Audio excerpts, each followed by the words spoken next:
नमस्कार, आप देख रहे हैं टाइम्स न्यूज और मैं हूं आपके साथ छवि। किसान क्रेडिट कार्ड से ऋण लेकर अपनी फसल बोने वाले कई किसान मंगलवार दोपहर कलेक्टर कार्यालय अपनी गुहार लेकर पहुंचे। दरअसल किसानों ने फसल के लिए कर्नाटक बैंक से ऋण लिया था, जो कि लगभग 4 साल के बाद भी चुकता नहीं हो पाया। किसानों का कहना है कि एक तो फसल खराब होने के कारण उन्हें मुआवजा राशि सही तरह से नहीं मिल पा रही है और उस पर से बैंक का भी दबाव लगातार बढ़ता जा रहा है। पिछले 2 साल कोरोना काल के कारण किसान अपनी फसल नहीं बो पाए हैं और अधिक ओलावृष्टि के कारण फसल खराब होने से बाजार में भी फसल का सही दाम उनके हाथ नहीं लगा है। ऐसे में किसानों को आर्थिक नुकसान तो हो ही रहा है, साथ ही बैंक द्वारा लगातार तगादा करने से वो मानसिक रूप से भी परेशान हो रहे हैं। अब तो स्थिति ये है कि कर्नाटक बैंक ने उनकी जमीनों की कुर्की के आदेश जारी कर दिए हैं। आगामी 25 तारीख को ग्राम कालूखेड़ी, खेड़ा चित, लावदिया, चित्तरखेड़ी और रलायती के लगभग 25 से अधिक किसानों को बैंक द्वारा कुर्की के आदेश आ गए हैं। किसानों में इस बात का भी आक्रोश है कि महज 3 से 9 लाख की बीमा राशि की कुर्की के लिए उनके करोड़ों रुपए के खेत नीलाम किए जा रहे हैं। एक तरफ किसानों ने तहसीलदार और क्षेत्र को ही भूमाफियाओं के साठगांठ की ओर भी इशारा किया है। इस पूरे मामले में बैंक के एवजी की भी मुख्य भूमिका सामने आ रही है। किसानों की मांग है कि उन्हें कुछ समय दिया जाए और क्रेडिट कार्ड से ली गई राशि के भुगतान के लिए किश्तों में पैसा जमा करने की अनुमति दी जाए।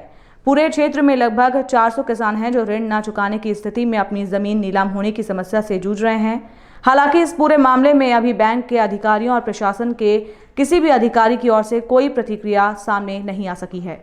हमारे यहाँ एक कर्नाटक बैंक है उज्जैन में, हरिगंज शाखा है। उसने किसानों को कृषि ऋण दे रखा था। 12 से लगा के 16 तक जो भी दिया उनने 4-5 साल में। काश्तकार की ये व्यवस्था थी कि हर सीज़न में 6 माह में किस्त जमा कराना था, लेकिन फसल खराब होने के कारण, कोरोना काल होने के कारण किसान भाई अपनी फसल का दाम नहीं मिलने के कारण समय पे किस्त जमा नहीं कर पाए, ओडू होते गए। ओडू होने के बाद में बैंक ने एमपी में डाल दिया। एमपी के बाद में किसानों ने मांग करी कि वापस हमारे को रेगुलर कर दीजिए जाए। बैंक ने मना कर दिया कि अब आपको रेगुलर नहीं किया जाएगा, अब आपकी ज़मीन डायरेक्ट नीलाम की जाएगी। हमने अगले वर्ष भी कलेक्टर महोदय को, एलडीएम को ज्ञापन दिया था और बात भी करी थी कि ये वसूली रुकवाई जाए। किस्त बाय किस्त पैसा बैंक को अदा करने को काश्तकार तैयार है। हम बैंक का पैसे पूरा अदा करेंगे, लेकिन क्या करेंगे इसकी कोई साजिश भी बता रहे हैं आपके 2-3 लोगों ने मिलकर इसमें साठगांठ करके? हाँ, वो अभी 25 तारीख की नीलामी है, उसमें 48 किसान के नाम हैं।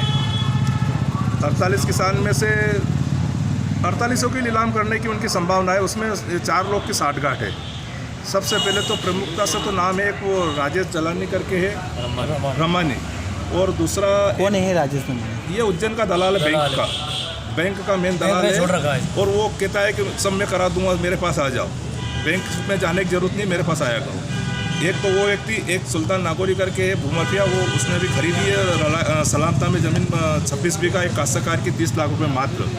मतलब इस तरह की हालत है। और दूसरे में उसमें साठगांठ में मैनेजर भी है, बैंक मैनेजर भी, और तहसीलदार मधुनायक उज्जैन की जो है वो भी इसमें लिप्त है। ये चारों का षड्यंत्र है और किसानों की ज़मीन पौने दाम पे नीलाम की जाती थी। तो हमारा निवेदन है, कलेक्टर महोदय से भी हमने ज्ञापन दिया है, सब काश्तकार साथ में थे, उनने कहा कि कुछ विषय पे बात करेंगे। सर, कुछ लोग ज्ञापन देने आए थे, क्या? जी सर, हाँ, ये ग्राम खेड़ा, चितावलिया, कालूखेड़ी, शीतल देवी, रिलायती के कुछ काश्तकार आए हैं जो कर्नाटक बैंक से संबंधित हैं। उन्होंने वहाँ से KYC वगैरह लिया होगा। इनकी जो कुछ फसलें ख़राब होने के कारण ये लोन चुकता नहीं कर पाए हैं, तो उन्होंने शायद डिफ़ॉल्ट करके उनकी ज़मीन नीलामी के लिए शायद कुछ कर रहे हैं। तो कलेक्टर महोदय के संज्ञान में लाने के लिए इन्होंने ज्ञापन दिया है। कलेक्टर महोदय की ओर से ये ज्ञापन मैं उनको सौंप दूँगा। जैसा भी कार्रवाई होगी निश्चित तौर पे कलेक्टर साहब निश्चित इनके पक्ष में कोई कार्रवाई करेंगे। ऐसा है साहब कि कर्नाटक बैंक हमने ले रखी थी 15-16 में, तो 2 साल फसल बिगड़ने के कारण, कोरोना के कारण मतलब हम डिफ़ॉल्ट हो गए कर्नाटक बैंक से। तो हम पैसा नहीं दे पाए उनका, मतलब जो हर साल में 2 बार पैसा देना पड़ता है, हम नहीं दे पाए। तो उनने, बैंक वाले ने मतलब जो है तहसील में, न्यायालय में केस भेज दिया। इसके बाद में मैडम ने जो है हमारी ज़मीन नीलाम के नोटिस निकाल दिया। कितना कर्ज आपने लिया था उससे? मैंने 3,10,000 रुपये लिए थे सर। लगभग कितने किसान आप टोटल ये हम 25 किसान हैं साहब, जो हमारी ज़मीन के अभी नोटिस आए हैं 25 तारीख को। हाँ, और भी किसान पीड़ित हैं क्या? हाँ बहुत है, 200 किसान 200-300 किसान है कम से कम। क्या कहना क्या बोल रहे हैं बैंक वाले? आप बार बार इनसे बोल भी रहे भरने, अब भरने बैंक वाले ने डायरेक्ट नीलामी कर दी ना, 25 तारीख का नोटिस दिया है साहब। और अगर जो ज़मीन नीलाम हो जाएगी, दूसरे के नाम से हो जाएगी, तो हमको तो मरना है। अच्छा, आत्महत्या के सिवा और क्या है हमारे पास में? ठीक। आत्महत्या ही करना है हमको। तो अब ये भरने के लिए तैयार है? यदि आपको मौका नहीं, दे कैसे बिल्कुल भरेंगे आप? बैंक मौका देगा, हमारी फसल आएगी तो बिल्कुल भरने के लिए हम तैयार है। टाइम न्यूज देखिए अब आपके मोबाइल और स्मार्ट टीवी पर। लाइव प्ले स्टोर से डाउनलोड करें टाइम स्मार्ट टीवी ऐप।